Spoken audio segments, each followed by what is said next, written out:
Hey friends, welcome back to Chaos and Carry-Ons. I'm Stephanie. And I'm Shelby.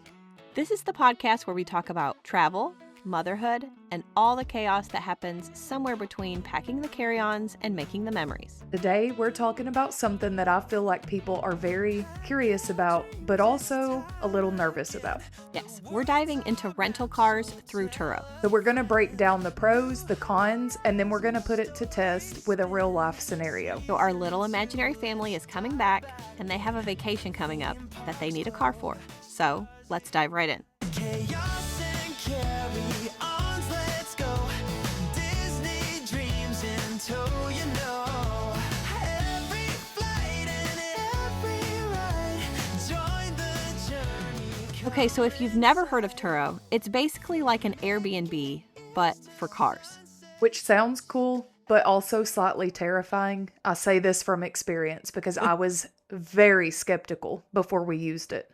Right, because you're renting somebody's personal car instead of going over to a rental counter. So instead of getting whatever car they hand you, Yeah, you're actually picking out the exact car that you want. so let's start with the positives because there's some really good ones, honestly. So number one is the selection, I feel like. Yeah, because you can rent anything from your basic minivan to a luxury SUV. I've even seen like Ferraris and Lamborghinis on there if you want that, You can get a Jeep for a beach trip or something fun, even like a convertible. which you're not going to get from Enterprise unless you get very lucky. So the second pro is the price can be a lot cheaper, sometimes even half the cost. Especially if you book early, and especially for bigger vehicles like minivans, which are usually more expensive at traditional rental places. The third pro is convenience. Yes, because a lot of the hosts will deliver the car to the airport or to your hotel, which means you're not waiting in line at the rental counter with all of your kids melting down. And honestly, that alone is worth it. It really is. But let's dive into the downside because there is some downsides. So the first is it's not standardized. Right. With Enterprise, you kind of know what you're getting ahead of time. Yeah, and with Turo, it depends on the host. So, like the pictures, it's kind of like think like Airbnb. It might be Mhm. you get there and it doesn't look like the pictures. You know what I'm Yes. saying?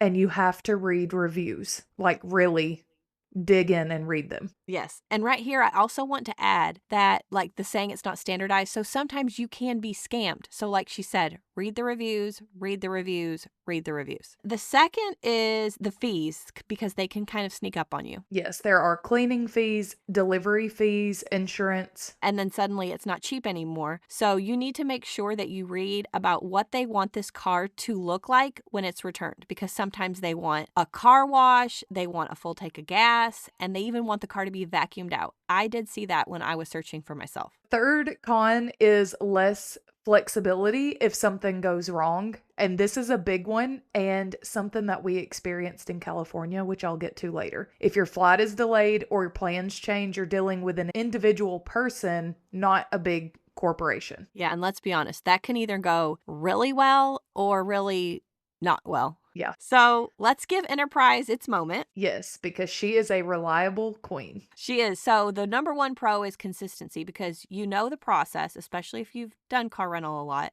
You walk in, you get the car, and you leave. Yes. Pro 2, customer support. If something goes wrong, there's a system in place. You're not texting Mike with the Honda Odyssey. Pro 3 is the flexibility because if your flight's delayed, they don't care. You're still going to show up and your car's going to be there. Yeah. But cons, the price, especially when you want a bigger vehicle. And the limited selection because it's kind of like you get what you get and you don't pitch a fit because you're on vacation. Yes. So before we give our imaginary family the price comparison for their upcoming vacation, we're each going to give you our real life experience with Turo. So Stephanie actually used Turo before I did. Surprise, surprise. She is more adventurous than me. That everything that you ever know about our personalities comes out in this scenario because she lives life on the edge and I need a plan and I need to know what's happening. And Turo felt very willy-nilly to me. It's scary.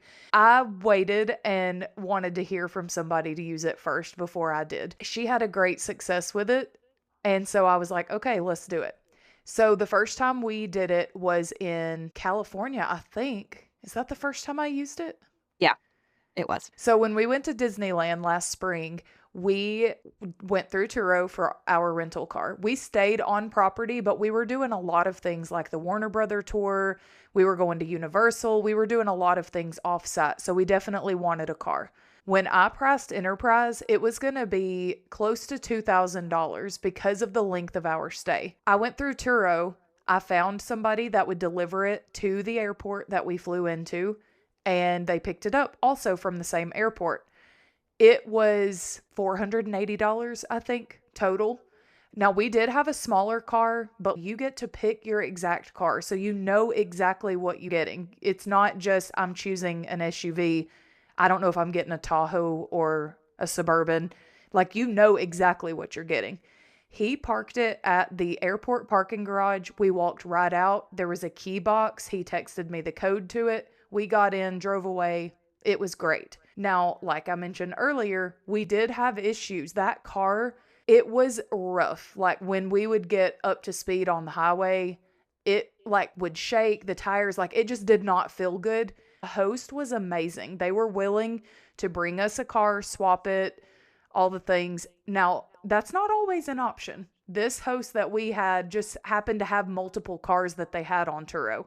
That would be something that I would consider over just a G.I. Joe that only has one listing. Now, you can see when you go on just like Airbnb, you can see if they have multiple, what do you call it, like listings or not. Right. So to me, that would be something that I would consider just based on that experience. Now, everything worked out fine. We ended up not even switching the car, but they were willing to come to the hotel, switch it for us, and, we could continue our trip.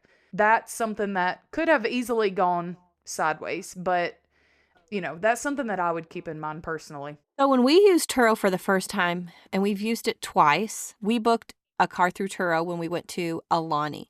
And it really was because of the price. It was so much cheaper. The man came and he picked us up at the airport, the door of the airport. I think Honolulu has I don't know if you want to call it like a restriction where the rental companies are not supposed to leave the cars in the parking lot. So he had to come and pick us up. He drove over to a Dunkin' Donuts where he had another car waiting for him. And then, he got out. Derek got in the driver's seat and we drove off. So that was really nice because it was like our own personal, I don't know what you would call it, it was our own personal pickup service. I will say that my flight did get delayed. I think it was by about 40 minutes.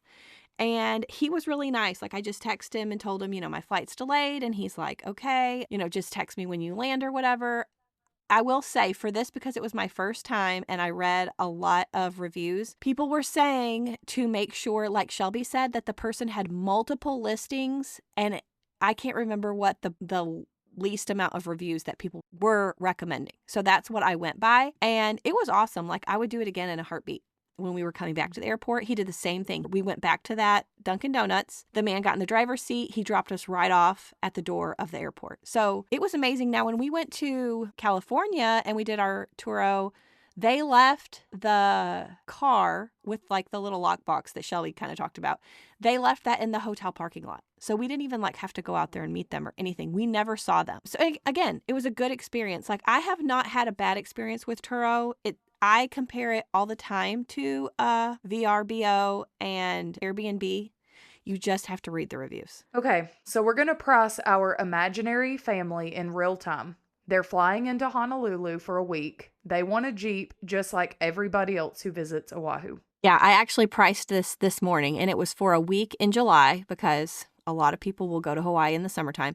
So on Turo, the average cost of a nice Jeep, and this was including taxes, was around $550 to $600 for 7 days. Nice, good, and clean reviews. So that breaks down to a base price of around $85 per day. If you add insurance and if they charge for a delivery, again, not all do, but let's say that they do, you're looking at around $750. And then I priced Enterprise. Same week, same location. Again, everybody wants a Jeep, like she said.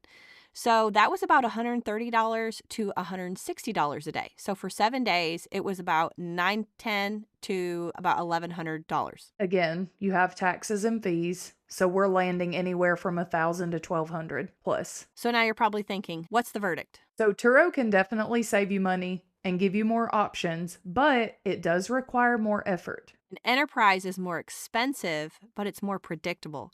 So it's going to come down to your personality here. Are you a read all the reviews and take a chance person? Or are you just hand me the keys and let's go type of person? And honestly, I think there's a place for both. Yeah, same. It really just depends on the trip, too. Yes. All right, guys. Well, that's it for today's episode. If you've used Turo before, we want to hear your experience. Yeah, was it amazing? Was it chaotic? Tell us everything. So make sure you subscribe, leave a review, share this episode with your travel buddy or the friend that's currently overthinking their rental car situation. Thanks for listening to Chaos and Carry-Ons. You can find us on Facebook, Instagram, and TikTok. So head on over and give us a shout out. We love hearing from you guys and what you want to hear next. And as always, may your flights be on time and your luggage never lost. But if it's not, that's where the fun begins. Pack your dreams, it's time again. The world's our map, so tell a friend. New horizons, stories spin. Season 2, let's dive back in. Theme parks glow, the stars ignite. Wishes dancing, neon light. Sail the seas and chase the breeze. Every laugh and memory. Chaos and carry-ons, let's go. Disney dreams in tow, you know. Every flight and every ride. Join the journey, come inside. Come inside. From Mickey ears to sunset hues, every port brings something new. Feel the sparkle, let it flow. Magic's calling, time to